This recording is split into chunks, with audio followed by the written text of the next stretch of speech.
This big mistake literally cost my customer thousands of dollars. Several businesses bid on the cleaning of an extremely dirty white tile roof which was actually looking black.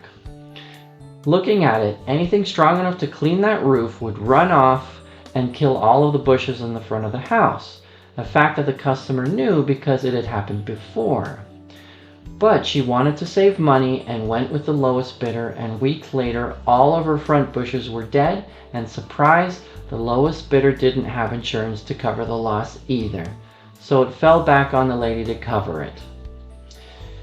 Had she just paid the right professional up front, she would have saved several thousands of dollars in replacement foliage.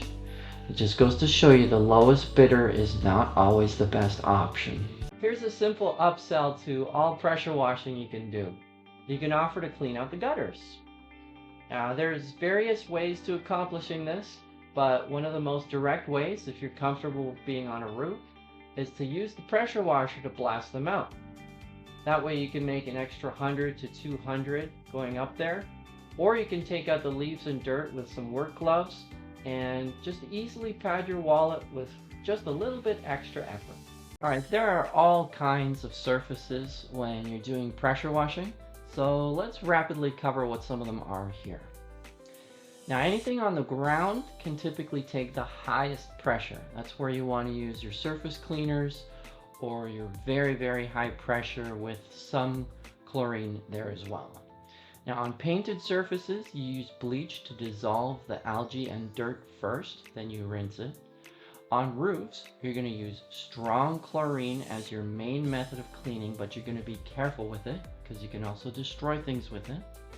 And then on walls and enclosures, you use a medium amount of pressure and chlorine for a good professional overall looking clean. So what do you need to know about using lifts in pressure washing? Well, most lifts are rentable, and when renting, you're going to be charged per day. And some companies give discounts for having them for longer. So use them for bigger jobs and make sure you get the safety training from the company that you're renting from so you don't get hurt. And then finally, make sure you add these costs to your original quote so your customer is paying for your lift and you don't take the loss.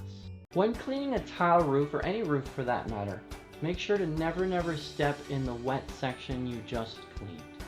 I've slipped just once in my life, which was a good thing that I'd slipped because I never did it again. You never want to fall or slide off a roof, so don't be like me. Be very careful to only step where it's dry, and that'll be one less thing for you to worry about. Now, I don't have anything else to say at the end of this video. That was my entire script, but I have more footage of me not walking on the wet on a roof.